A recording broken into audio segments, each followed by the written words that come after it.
Hi, my name is Sareth Ney, and you're listening to the Clive Barker Podcast. This is the Clive Barker Podcast, where a couple of Barker fans, Ryan and Jose, talk about everything Clive Barker. In episode 301, we're joined by comedian, hip-hop superhero, and former apprentice to Mr. Barker, Sareth Ney. This episode is sponsored by Don Bertram's Celebrate Imagination. Don Bertram's Celebrate Imagination shop is dedicated to benefiting the Arts and Medicine program at Texas Children's Cancer Center. Up to 50% of the proceeds will support the program where artist Don Bertram volunteers monthly. Don Bertram is a longtime friend of Clive and celebrates and continues to be inspired by his art. He uses that inspiration to help kids through the Texas Children's Cancer Center, and we couldn't be more thrilled to continue to work with him. There's a news feed feature video that shows Don working with the kids at Texas Children's Cancer Center and his artwork.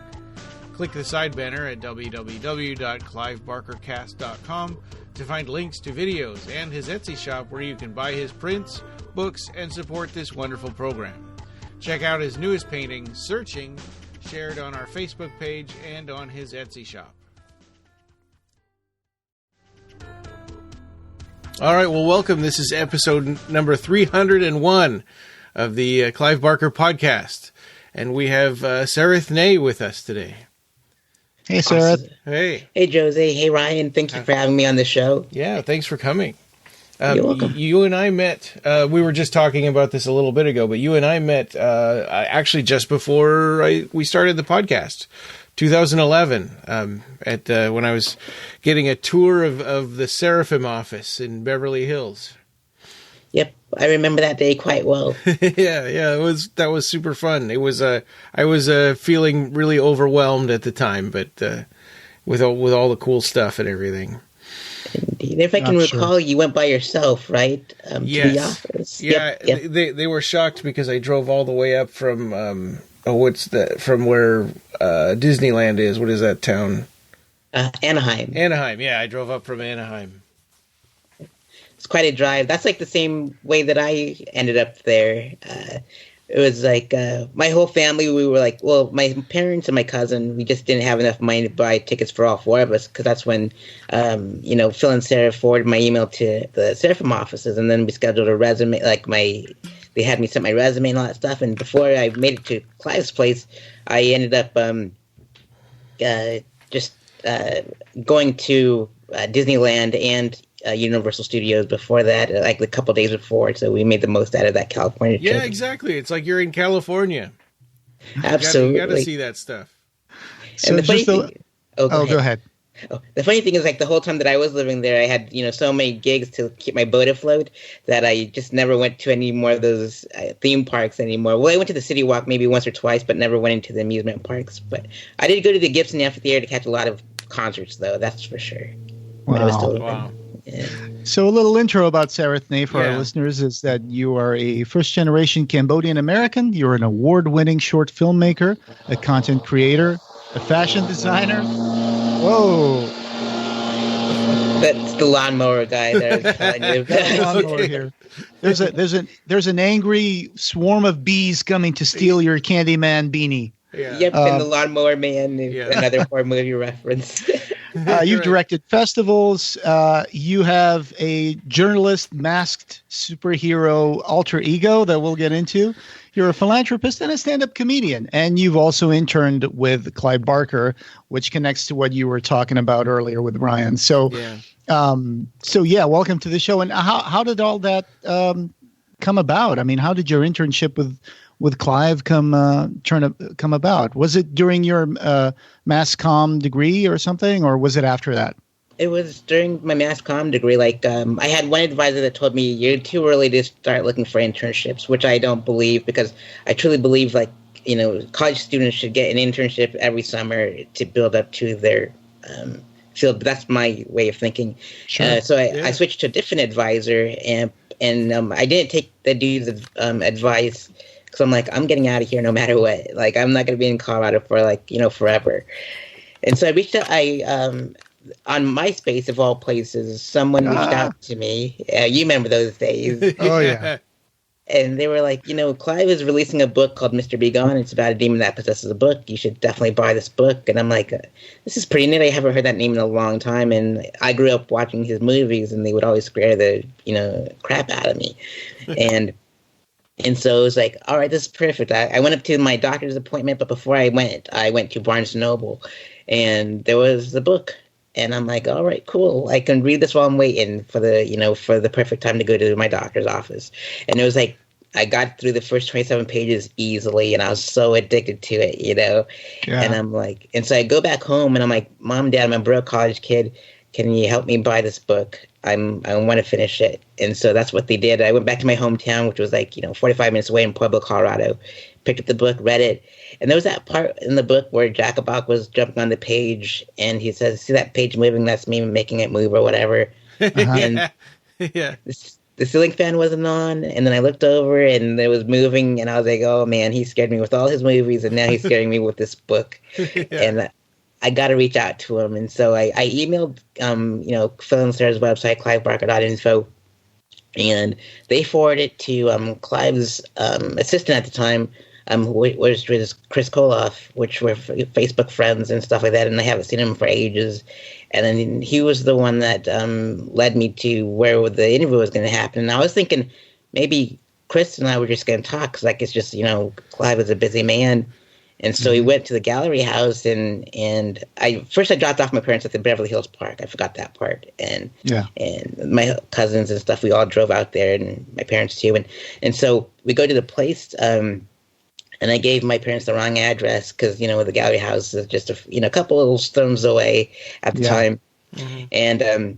And I thought, Pinhead was going to appear on the other side, or Candyman was going to appear on the other side of the door. You had Nix at the door, right? I mean, Nix was right there at the door. Yep. The whole bust of Nix. Yeah. And, Yep. Those were the days for sure. And I remember the scent and how I got indeed. and there was a Dasani bottle. They gave me a small one. And I just remember all those little details. And it was a Friday the 13th. Is that correct? Yep, at 4:30 p.m. I was sweating, and I was dressed in a nice, dress shirt, and I'll never forget that day. It was Friday the 13th at 4:30 p.m. And we went to the gallery house, and we sat down, and all of a sudden Clive walks up the stairs, and I just light up like a Christmas tree. And he asks me three questions, and he goes, "I love you, kid. You're in." And those three questions were, why do you want to do this? And I said, I want to be just like you, the movies, the books, the video games, the action figures, etc. And he goes, the whole shebang? And he goes, yeah, the whole shebang. And he goes, what do your parents think about this? And I'm like, well, my dad's 100% behind me, but my mom's a little bit sad because I'm the baby of the family. And then the third was, did you come out here for business or pleasure? And I didn't know his sense of humor at the time. So I was like, well, both, because pleasure because I went to Disneyland and Universal Studios, and business because I'm here with you. And he goes, all right, kid, I love you. You got the gig. But before we start, there's somebody in here before you, so you got to wait. And which worked out perfectly because I had a semester to go, or some more schooling to go. And so he was like, he goes, all you have to do now is just write me every single week until you get here. And I'm like, all right, you have my word. So I ended up writing him every single week, 8 pages turned to 12, 12 turned to 22, 12 turned to 22 turned to 23. And I didn't know at the time that he was turning me into a writer in that process. And I'm like, this is so neat, because English is my second language, and it doesn't sound like it, but it got me it got me good to where I needed to be, because I was lacking into my college, all the way up to my college years. I was horrible at writing. And so he got me up to speed. Oh, wow. That's great. Yeah. I mean, I've said this on the podcast several times. I'm also a second language speaker. English is second language for me. But it was Clive Barker who made me fall in love with the English language. I mean, I started reading his books and had a little dictionary next to my book where I could look, what is this word? And now here I am. But that's pretty awesome. And how did those letters go? Did you have to create any sort of fiction in those, or was it just simply hey, this is what's going on in my life? What sort of, if you can get into that? Absolutely. It was everything that it was just a normal life and a normal kid's life, small town boy with big city dreams, but it was everything that ever happened to me. I caught him up with my whole life in that week, and it was kind of like a journal entry. Like after I got done with like a certain point, I would pause it, save it, and then continue on until I got everything for the entire week and sent it off to him. Mm-hmm. And he was with me through like, my darkest days and my brightest hours or something like that. And he helped me get through some really tough times. And I'm glad he read some of them. He read the one that stood out the most, because even though there was like 52 entries and with like hundreds of pages, I'm guessing, because of those, just kept on growing. Mm-hmm. Was the one that I wrote about my maternal grandparents. And, I think it was a time that I made him a CD, because like he had a CD at the time that he had his songs on there. It was in the library of sorts. There was like some audio thing. And music, or is that what it's called? Yeah. Yep, that's the one. Yeah. And so I made him one of mine, the music that shaped my life. And I talked to him about the one that was about my grandparents. Can't remember what song it is because it's been years, because there was just so many old songs on there. But he wrote me back about it, and because it was like, I called it Cambodian Gothic, and I shared him my grandpa's ghost story that happened with me. And I don't know if you believe, I'm sure you believe in ghosts, but this ghost story was like about the time, I've only met my grandparents 3 times. 92, 2002, and 2006. But the first 2 times was when I met my grandpa. And the last, I didn't get to meet my grandpa in 2006 because he passed away. Mm-hmm. And so in 2006, my grandma was like, all right, I wish your grandpa could take you out in the village and show you what the country was like, or his province was like. But he was too weak and he couldn't move, and he had dementia and all that stuff. And he didn't remember anybody. And so when I went there, he remembered me, which was really neat. And so my grandma was like, before he passed away, he wanted to take you on a cart ride through the province. When she told me that, the only way to get the lights on is to turn on the generator, and that's Cambodia for you. Right. And so all of a sudden the whole place was dark. I go to the bathroom. There was lights shining right above me. There's like different slots, and I'm like, "Where's this light coming from?" There can't be any lights, And I go to the restroom, and I miss everything because like this toilet is like next to the bath area, and you have to get a bucket and a pot and clean it and everything. Yeah. Oh, and it's crazy, the Asian toilets and shower areas. But half the world uses that sort of thing, so. Indeed. It taught me something new for sure. And I did that in the past 2 trips, but I went back to my bed, and it was warm. There was an indent. I didn't, mind it. It was just odd to me because usually your body heat leaves. So I go back to bed. My grandpa takes me on a cart ride. I can't see him in my dream, but he kept his promises. That's my ghost story that I shared with Clive, and he reached out to me and was like, wow, that's bonkers. Yeah. Wow. Yeah. Yeah. Everybody has a ghost story with a great grandparent. I have one myself. It was one. So my town in Portugal was a little fishing town that then became a bigger town by the time I was born. And I had like a great grandparent who actually, fishermen crews, they would try to sabotage each other to get to the fish first. And so one time, one of the crews decided to mask a guy with a sheet and pretend that it was a ghost haunting the boats by the beach. And so the other guys were very superstitious, and they were like, "Oh no, I see a ghost there." And like my great grandparent grabbed an oar and walked over to the guy in the sheet and started whacking the crap out of him. And it's like, "Oh, this ghost can yell," and he just kept on beating him up. And then they discovered, it's just some guy in a sheet. Let's get the day going and go fishing. So, no nonsense kind of guy, but it's funny. There's always that sort of mythology. Did your grandparents, they spoke Khmer? Yep. So I had to speak Khmer. It's Khmer in the English terms, and in Cambodia it's Khmer. So It's like, but it's same thing. And yep, I'm bilingual, and so I speak Khmer to my parents, but and relatives if I have to, like the elders, because like the young ones, they just lost the language, and I'm like, oh well, I won't get lost in translation when I go visit Cambodia because I still have it in me. So yeah. But definitely, I can see how writing those letters really gave you that outlet, especially coming from mass communication. because I've read your blog that had West Hollywood stories, and it's like you have an amazing memory for journalism and to report things that happened. You can create this whole recreate events with people speaking on one side and the other, and it just goes on and on and on. It's just amazing how much detail you remember and all the dialogue, and you put it down on a blog post. So that's just perfect. It just makes you feel like you were there. And you do that for also stand-up events and festivals and stuff. So and you document them too, right? You also take pictures and stuff that people use in flyers.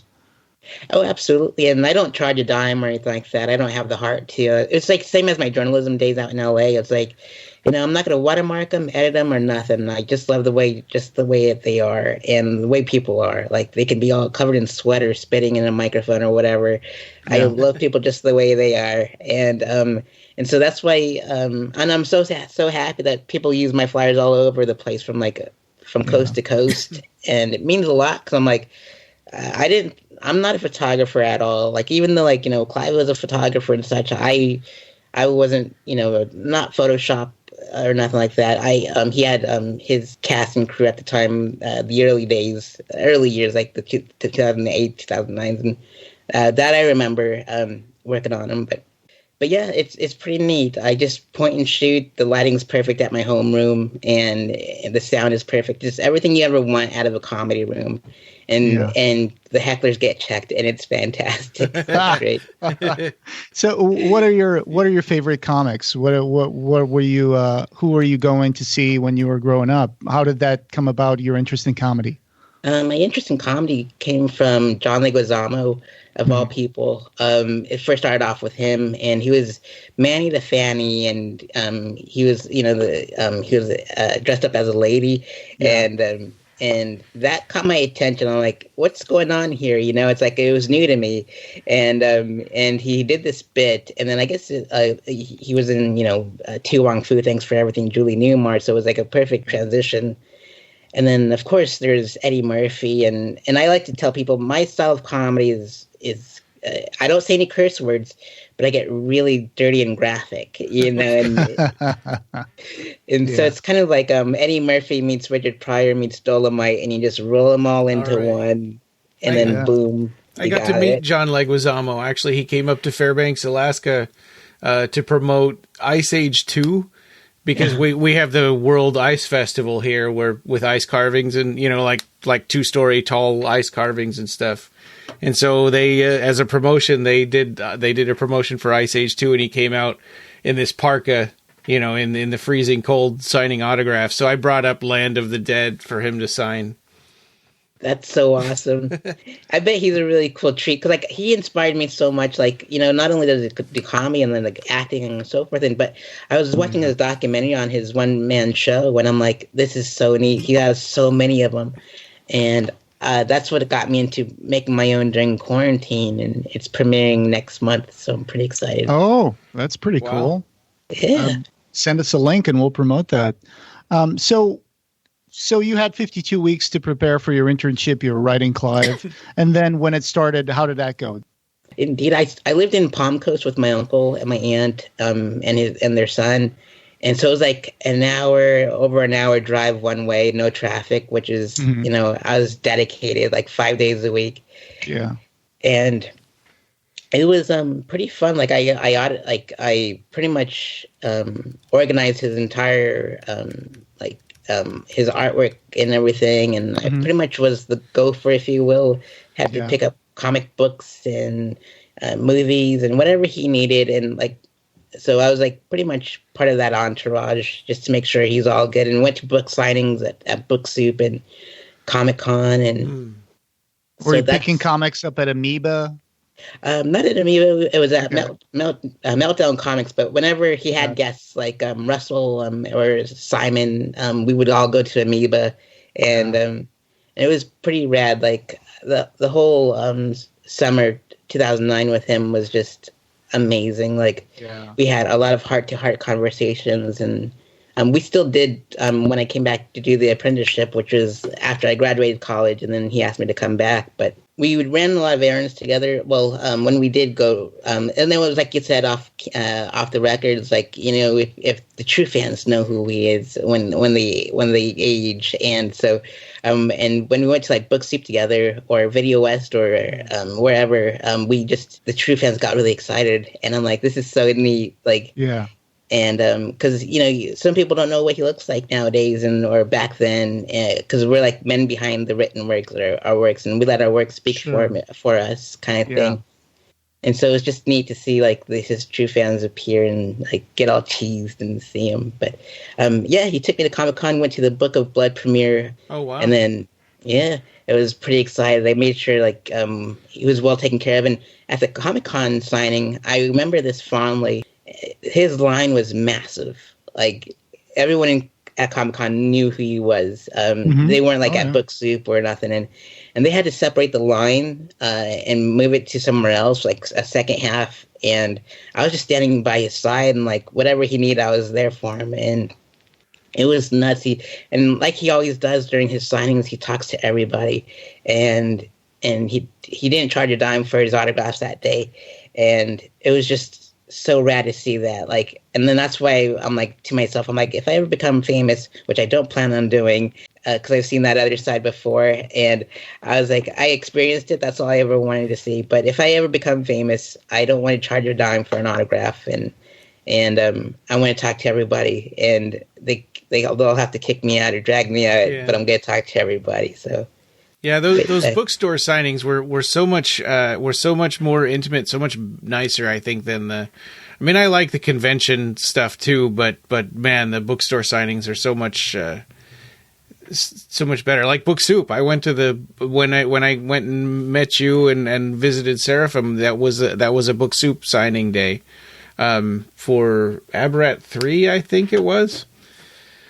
Oh yeah, indeed. I remember working on the trailer there, and it was a pretty cool experience for sure. That was the one thing that we got to film there, and because it was like we just had so much hectic schedules. I mean, I was trying to squeeze in my, other gigs, but I could only appear like during the apprenticeship days. I was there for like 2 days out of the week, but I was able to obtain the keys. So Clive was like, if you ever need a place to stay after your concerts or whatever, you can come up here and write your articles. You can stay here, and so you don't go down Coldwater Canyon, and because that's a windy road at night. And he just said, stay here, and I'm like, sweet. I'm glad I got a second home here. So, and it was so cool because like. He was like, a couple stones away from the Sunset Strip. So that's where most of my gigs were, was just the Whiskey, the Viper Room, the Roxy, the Key Club. And I would always go out to eat at the Rainbow Bar and Grill whenever he gave me his card to go eat.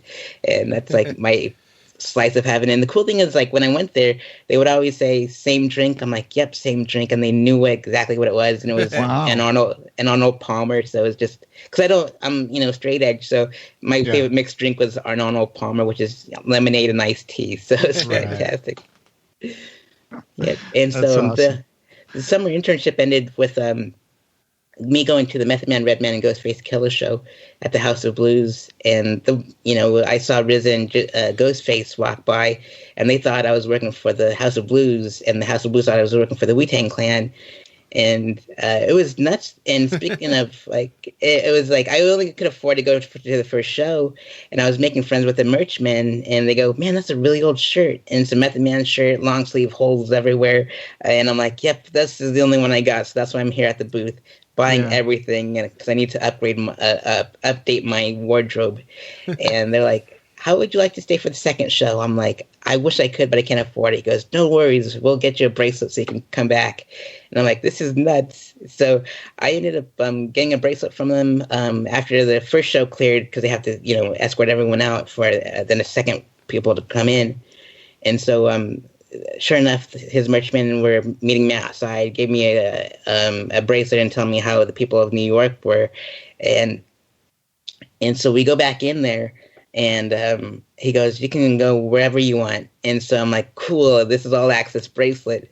So I decided to go up to the balcony. And speaking of stand-up comics, there was one famous stand-up comic there, which was Cat Williams. and he was throwing money off the balcony and pouring down Perignon for everyone and making this grimy face as he danced. And he passed me one Dom Perignon, and as I mentioned earlier, I don't drink, so I said I declined it. And I was like, dang, I could have had a Dom Perignon drink with a Cat Williams. And so I was waiting for my car. The show ended. I got more merch, and I said, thank you so much for this opportunity. It was awesome. It was more than I ever imagined. I met this rapper named Big Stat, too, which was his role would play later on in my journalism days. I got to meet Method Man because of Big Stat, which is pretty nuts, at the Key Club. But at the House of Blues, I was waiting for my car. This guy named Marmel talks to me, goes, that's a really old shirt. I'm like, oh, no, not again. And so they misspelled Albuquerque, and I pointed it out to him. He goes, yep, I know, they misspelled Albuquerque. And so he goes, what are you doing out here? You don't sound like you're from California. I'm like, nope, I'm from Colorado. And I'm like, I'm just Clive Barker's intern at the moment, Hellraiser and Candy. And he goes, oh, I know the guy. And he goes, I'm Jizz's artist, Armel. And I was like thinking, LA's smoke and mirrors. This is not really happening. And he goes, my car pulls up. I get in. He knocks on my window. He goes, here, take my number. Let's keep in touch over the weekend. And I'm like, all right, cool. Let's keep in touch. So Clive had me do some research, and I had to go to Barnes & Noble, back to where I found Mr. Begone back, earlier as we spoke. And so I just ended up taking notes for what he asked for. And all of a sudden, Armel hits me up while I'm at, doing research. I was like, hey, how's it going? And he goes, oh, it's doing well. And all of a sudden I hear RZA's voice in the background. I'm like, this is bonkers. This is real. And so we were all supposed to meet up on that following Wednesday, but their schedule couldn't match. But the cool thing was I ended up going out to lunch with Phil and Sarah and Ashley Lawrence at Greenleaves on Santa Monica Boulevard. Yeah. And while we were having dinner or lunch, Ashley goes, do you have a meaning to your name? I'm like, no, I don't have a meaning to my name. She goes, I'll give one to you. I'm like, cool. She goes, well, your name is, you don't know where it came from, but you know where you're going. And I'm like, that's perfect. Wow. And so it wasn't until the following Friday that RZA and Armel and his friend and RZA's manager showed up out of nowhere. They pulled up in two different cars, and RZA and his manager were in a maroon BMW SUV. And I'm like, holy crap, I'm in my Method Man shirt that I wore at the concert still. And which is a really old shirt. Yep, which is a really old shirt. And they were so excited, and I was so excited, and I was like, all right, what do we do? And I was so excited to text message Clive. I'm like, dude, you got to come over. The RZA's here. He did the score for Kill Bill and all this stuff. It'd be like a cool Quentin Tarantino thing, because Quentin Tarantino said all those kind words to you. This is like a huge 6 degrees of separation. And but what happened was, like, RZA and his people just ended up going on a grand tour of the studio. And I said, hey, RZA, just organize the crap out of Clive's comic book collection. Check out the W section and tell me what you find in that box. And because there was like multiple boxes. And he goes, oh my gosh, these are Wu-Tang comic books. That's respect. Wow. I'm like, that's so gnarly. And then the big old Hellraiser poster that's like right to your right when you walk into the studio with the fangs and the blood that's coming out. Yeah. He goes like, that movie scared the crap out of me. And I'm like, that scared the crap out of me too. And it's like my third favorite horror movie that Clive ever made. Yeah. And that poster comes from Africa. It's one of those Ghana movie posters. Yeah. So, yeah. Yep. And there was a Nightbreed one in the conference room too, if I can recall. It was on the left once you turn into it. And those were some awesome posters. And so I took him on the grand tour, and we talked about Gravediggers. And at the time, I only knew the Wu-Tang Clan, and I didn't know much about the Gravediggers. And it was the neatest thing. And during my apprenticeship years, we had a really interesting story about the Man with the Iron Fist midnight premiere. So, I remember that movie. Uh-huh. Indeed. So we'll go into that one, because like the 2009, that's pretty much 2009 internship wrapped up into a nutshell. But we'll go. I'll turn the mic towards you all and see if you have any questions. Yeah, I mean it's cool that that the RZA got to. So did he get to have the meeting with Clive? No, because Clive was like he was on an emotional roller coaster, because it was like my last day, my summer internship day, And I remember that day very vividly because he walks over to the studio, and I see him with his head down, just like sobbing. I'm like, dude, I was busy in the library just organizing everything from like alphabetical and all that stuff and different languages with the same languages and so forth. And he was crying, and that caused me to cry. I don't normally cry. And I'm like, dude, what's going on? He grabs me and gives me this big old bear hug. He goes, I don't want you to go. And I'm like, but this is my last day, and I got to go back to college. And it's like, they got me tickets to go see Tool and the Alice in Chains the next day. Wow. So that was like my going away present. It was it's called Epicenter. It was just, Linkin Park was on the bill, Atmosphere. It was like the coolest concert ever. A$AP Rock. It was just rad. But there's like multiple other people there too, but we won't go into that. But he goes, I don't want you to go. And I'm like, I don't want to go either, but I have to finish college. I promised my parents. And he goes, come over to my place. I'm like, all right, cool. So we go over to his place, and we go to his bedroom. And on his bedroom, there was a painting. He goes, I want you to have that. And like, I can't take that. That's worth a lot of money, Clive. And he goes, all right, if you don't want to take that one, you got to take that one. I'm like, gosh dang it, Clive. So he had his butler at the time grab it and autograph it in the back, and then he inscribed it with like the most amazing words. It's on my Instagram. I was like, this is the most amazing thing that's ever happened, other than the tweet that he tweeted in 2009 for me, which spiraled my writing career out into the atmosphere. Sareth is a gentleman and much loved in my household. Yeah. Yep.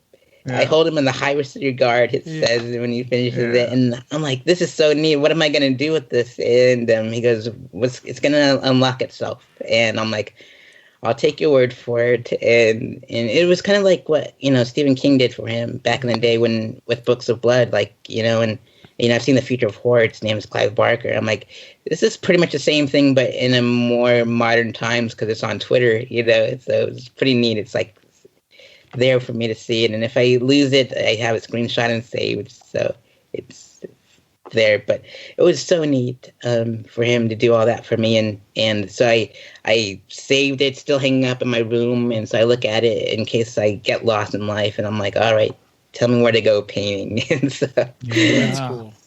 Yeah. It's interesting, this whole thing about RZA and Clive, because who knows what could have happened out of that possible collaboration. That would have been something tremendous. And Clive does enjoy the Gravediggers, because in his 1991 book, the Clive Barker's A through Z of Horror, that we're doing a series of commentary tracks for, we're going to do next week, I think, the Tales from the Crypt Demon Night, which of course features music by the Gravediggers, and it's going to be a lot of fun. I wish that you could be a part of that, but I guess you're going to be otherwise engaged. But that's going to be a fun commentary track for sure.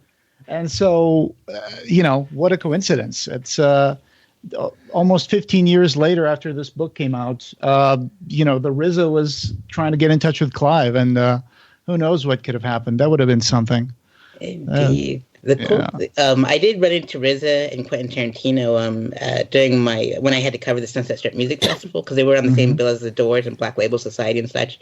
And so I went, they were at the Key Club, and so I went to the back of it, and I see RZA and Quentin Tarantino talking. And I was like, hey, I have my poster. Can you guys sign this? And RZA didn't recognize me, so I didn't want to make a big scene out of it. And so I ended up going to the Rock the Bells launch press party, or the launch party, and I ran into RZA again. And I was like, "Hey, RZA, do you remember this photo?" And it's just us in front of the studio with the all the foliage in the background, and it's on the press kit, of course.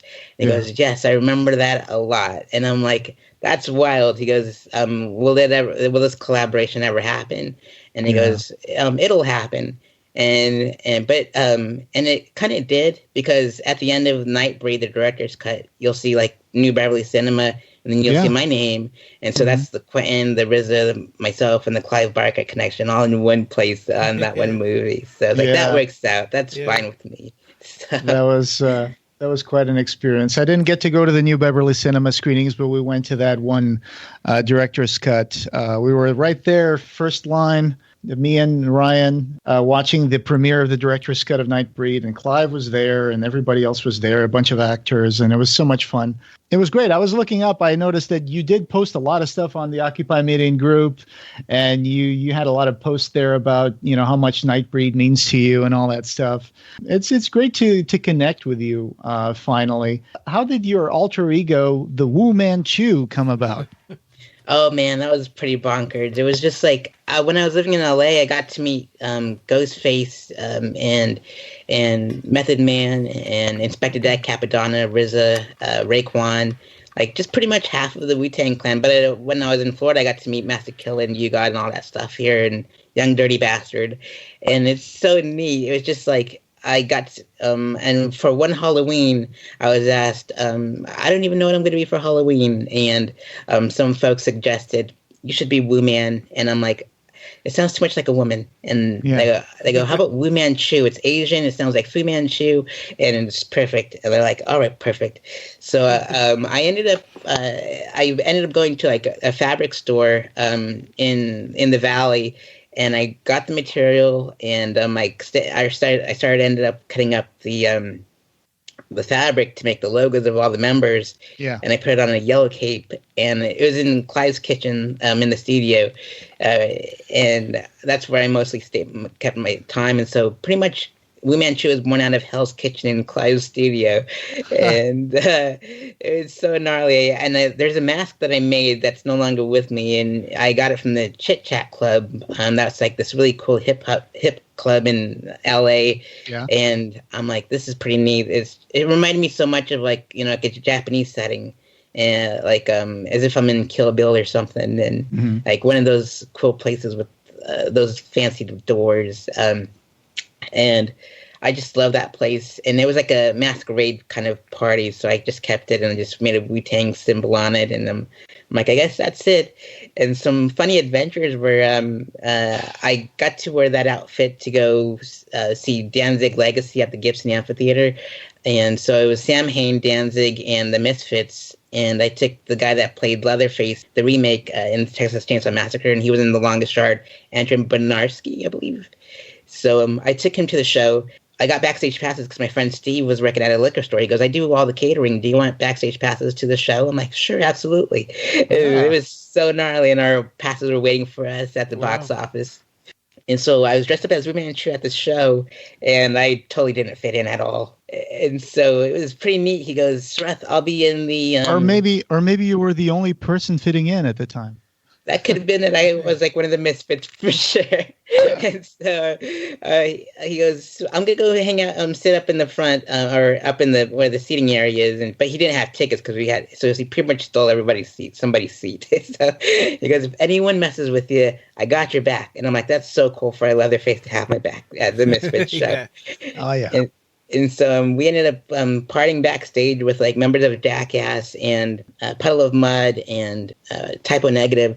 They were all back there, and I remembered Andrew was like, he had some weed on him, and he goes, "Here, take a hit of this, little boy." I'm like, "All right, fine, I'll smoke some weed with you." And it was that peer pressure. Indeed, I mean, I don't want to get killed by Leatherface, but it was a fun time. And I don't smoke anymore because like my best friend got me high after I moved back home, but it was just too much. Colorado weed is just beyond bonkers. And then another one that I have is I went and saw before that Danzig show or the Misfits show, I went and saw Danny Carey's band, other band, which is like it was Volto, I believe, at this Baked Potato, and he plays in a jazz band. And I love Tool, and I never thought that I would see him so close playing drums, and it was just like it was magical. It was just like, I don't know how his arms move like that, but it's just great. And I went and saw, on a different occasion, I covered Lamb of God on Halloween night.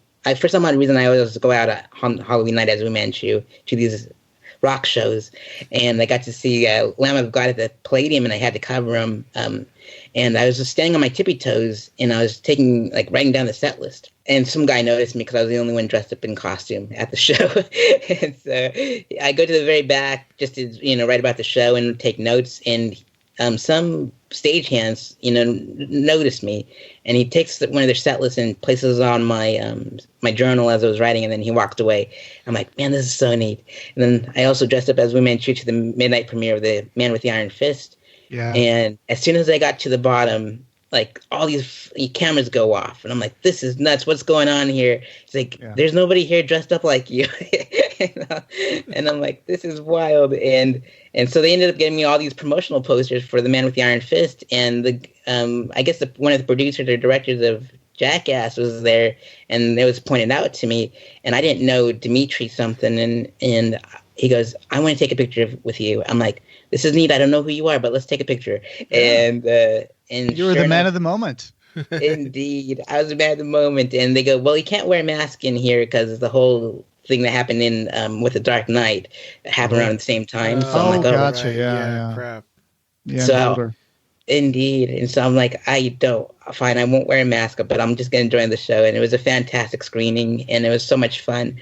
And on my 30th birthday, I dressed up as Wu-Man Chu again before I moved back home to Colorado. And Clive's nephew was one of the filmers of one of the folks filming, and we made a whole short film out of it. And it's on my website, and it's on my YouTube channel. It's like called The Misadventures of Wu-Man Chu or something.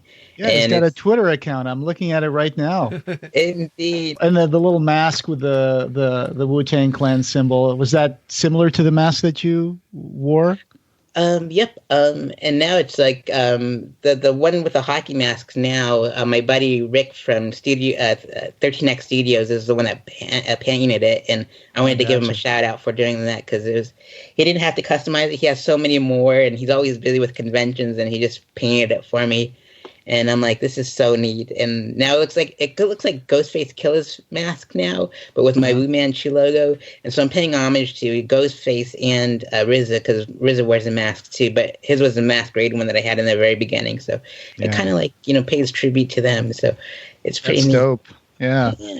And Tool, I mean, Adam's a big Clive Barker fan. I mean, he donated back when they were doing the Clive Barker Imaginer Kickstarter for the first volume of the 8 volumes that came out, Adam from Tool, he donated a bunch of Tool tour posters, and he doodled on them, and he signed them, and he gave them to Clive, and then they put them on the Kickstarter, and that really brought it up to a lot of money.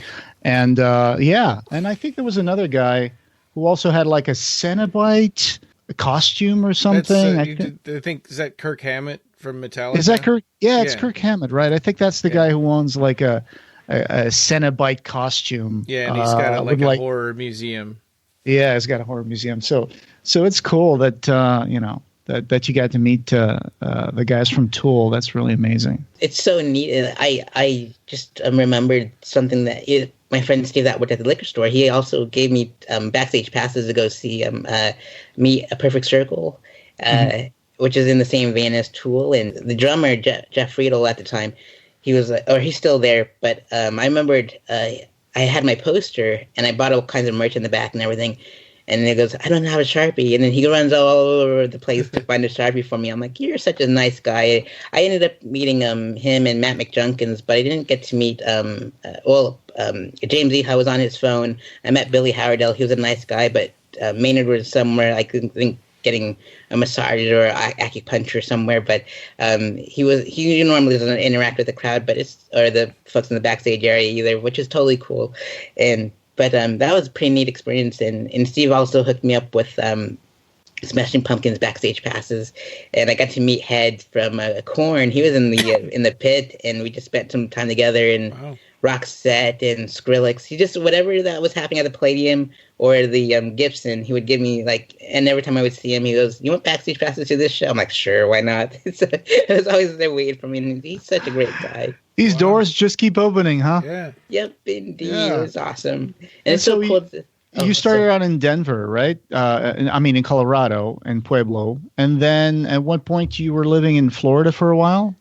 Yep. I lived in Colorado for a little bit because I moved back home to Colorado after my Clive Barker apprenticeship, And continued journalism there, but I didn't want to go drive to Denver because it was like 2 hours, and I'm like, I don't want to deal with this. And so I started focusing on the folks in my hometown, all the musicians and the comics this time. And so I wrote about everybody, and I'm like, I'm done writing about the big guys. I got all the knowledge from Clive, and I got all the knowledge from, LA. And the cool thing about before leaving Clive, he was like, I know you love hip hop, but you got to write about other genres too. And so that's why I went to the Viper Room and all those other places along the Strip and elsewhere too, like the Palladium and the Wiltern and whatnot, just all over the place for the journalism thing. Yeah. And so I applied that knowledge to my hometown of Pueblo, Colorado, and there's so much more genres there too that I didn't get to see bluegrass, but I finally saw bluegrass in Pueblo. And so I read about every genre, and I interviewed all the comics, and I said, hey, I'm moving to Florida. Do you guys... I just went 3 bands and 3 comics on this bill, and one of the bands was the one band I managed, called the Widowhood Effect, and I didn't know what I was doing, but they said, you got us a gig out of nowhere, can you be your manager? And I'm like, all right, fine, I'll be your booking agent, publicist, whatever you need. You got them like a West Coast tour, right? Yeah, a West Coast tour, and it was cool because I got to, catch up with like Clive's nephew. He was there and he goes, these guys are really good. I'm like, that's good. And then, things fall apart. But I was so happy that I got to do all that for them. And I even got him a gig opening up for Everlast and got him on the radio for their interviews and stuff. And I was cracking the whip, not to in a sense that I made him record like a 3-song demo in a week. And I'm like, you guys, we're going to NAMM. But we ended up going to that West Coast tour, but we didn't get to go to NAMM. But we just ended up getting a West Coast tour out of it. But it was pretty neat. And then I said, all right, I tagged one member of each band, and they go, we all want to be a part of this. And I'm like, this is so neat. And they called it Sareth Fest. And the funny thing about Sareth Fest, it started off in LA as a film festival with all my short films and a Q&A and everything. I made a big deal out of it because I went to a John Carpenter one with Big Trouble in Little China. And so I was like, I kind of got in trouble with the old VP there. He goes, nobody can come over. This is just us. I'm like, all right, fine. So I thought the name was dead, because I was focusing on my journalism career. Then all of a sudden, this thing happened. This one night only show happened, and then one of the metal musicians were like, all right, let's call it Sareth Fest. It'd be perfect. And I'm like, awesome. It came back full circle, and it's kind of like the Midian of our town, because the black sheeps and the weirdos and the geeks all get together. We just party with all these genres of music and all these styles of comedy, and it's fantastic. And storytelling's involved, and film is now involved, and it's free to get in, and it's just great to bring everyone together from all the different sides of town that you'd never expect to see, and all these genres collaborating, like punk and metal and hip hop and all that stuff. And now they just set up shows together, and I introduce them to the bookers, and the bookers book them for future shows, and it's just fantastic. And that's how Sareth Fest started. And then it turned into a 3-night event, and then it started. The longest one was like 7 days, and all dates are free to get in, and it's everyone gets compensated for what they want, and it's a beautiful thing for sure. And now I'm starting one in Daytona Beach now because I couldn't afford to bring comics from Florida to Colorado. So I'm like, why don't I just bring the festival here? And I've been doing this for 8 years now, and it's just like, it's so easy for me now. It's just ridiculous. And now instead of Bike Week for the motorcycles, we have it Comics Week now, and so it's going to be at my homeroom, and it's just going to be pretty awesome. Coming up in October. Amazing. Yeah. So for the July one in Pueblo, I based it around Hunter S. Thompson's birthday because he inspired me, and we had a similar path with journalism, with the Hells Angels and so forth. That was a crazy story at the Whiskey A Go-Go. And then we for the October one, I based it around Clive's birthday, so that's like my annual birthday present to him. So yeah, that's so thoughtful. And so what's coming up for Sareth Ney? What's coming up in Daytona Beach apart from that? I have more shows come. That's my homeroom, of course, so you can see me there. Are you writing anything? Are you writing for any publications right now? I'm not writing as much as I used to because I got burnt out, and so I'm taking a break from writing. And I spent too much years writing, but I have an art piece coming up at the Orlando Museum of Art for my one-person / superhero show coming up. And then I got a show in Orlando. The Orlando Fringe is coming up, so I'm doing that. And then 2 Sareth Fests and a couple of comedy festival appearances coming up in, I think, 4 different time zones of the 6 U.S. ones, but in different months. And I'm like, I can't believe I got selected for all these. And I think it's because I had a really good set when Simon filmed my set in Atlanta. And then I put my Joe Coy coastline at the very end to cause people to click that too. And so I think that's what helped me with that extra cherry on to push me into those festivals. So. Oh, wow. That's amazing.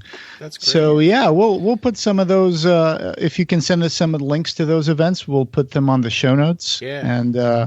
And people can also find all of your information, all your website and links at Linktree/Sareth_Ney. That's SARETH_NEY.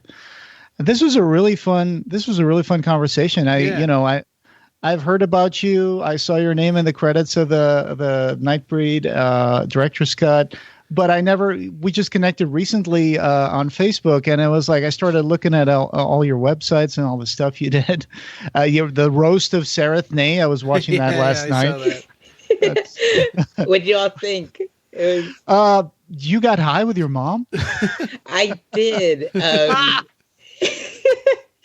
And it was just like, I was like, we were thinking about like, alternative medicines and what we can do to like kill ourselves without, taking prescription drugs or whatever. Sure, yeah. And my friend was like, have you tried marijuana? I'm like, and it had just gotten legalized in Colorado. I'm like, nope, not well. I had it in my soup in Cambodia once, and it just made me keep on eating it, and I couldn't stop eating it.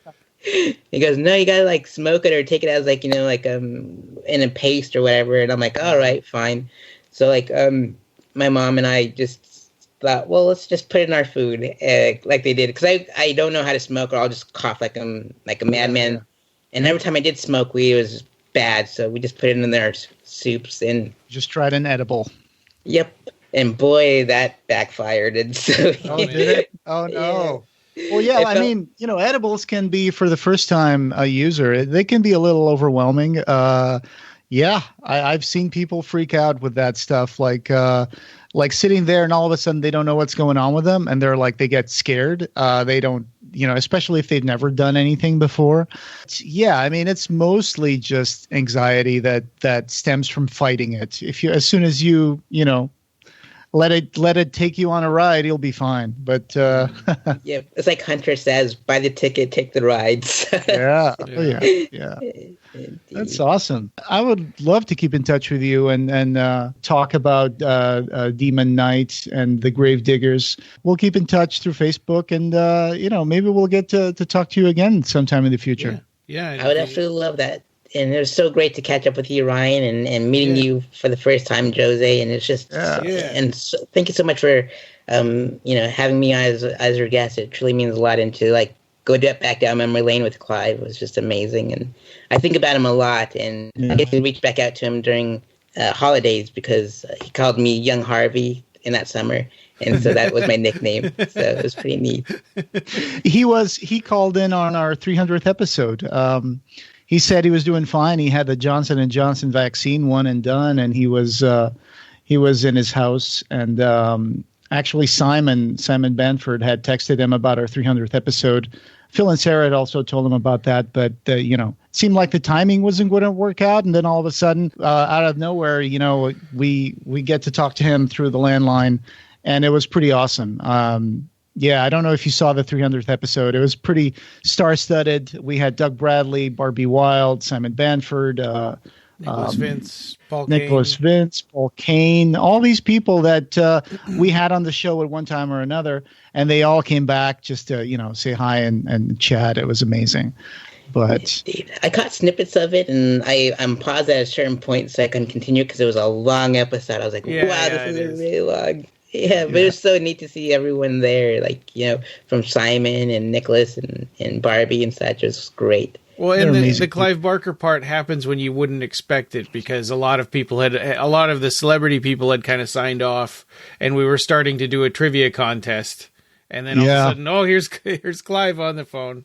Unfortunately, Clive is not very savvy with computers and Zoom and stuff, so happens to us all. I'm sure by the time I don't even know how to use TikTok or anything like that. Right. Anyway. Right. Yeah. Same here. And it's so true. Like, I remember just watching him type, and he was just pointing with one finger at a time. I'm like, Clive, if you want, I can type it for you. And he goes, I'm good. And I'm like, and it means the world, because when he writes me back, either through email or text, and for him to take all that time to write me back, it just means so much to me. So. Yeah. Well, thank you so much. This was a delight to talk to you. Likewise, amazing. Jose. Ditto. And it's to you too, Ryan. And I had so much fun, and thank you so much for having me. And enjoy the rest of your day. And you too. Can't wait to see this, listen back to this episode, and continue to support you all. You guys, you do a great thing for the Barker universe, if you will. And we need more people like you. Yeah. It's our 10th year, so we're planning on keep going strong. All right, and this podcast having no beginning will have no end. Thank you for joining us, and we hope you have subscribed. You can find the Clive Barker Podcast wherever you find audio. Show notes for this episode, as well as news and reviews, can be found at our website at www.clivebarkercast.com. The Clive Barker Podcast, or BarkerCast, is an independent editorial podcast and blog that is not affiliated with or under contract by Clive Barker or Seraphim Inc. This is a labor of love by the fans for the fans. Watch for our annual Kickstarter fundraisers to get some cool stuff, and you can buy t-shirts on our TeePublic store. Go to teepublic.com and search for BarkerCast.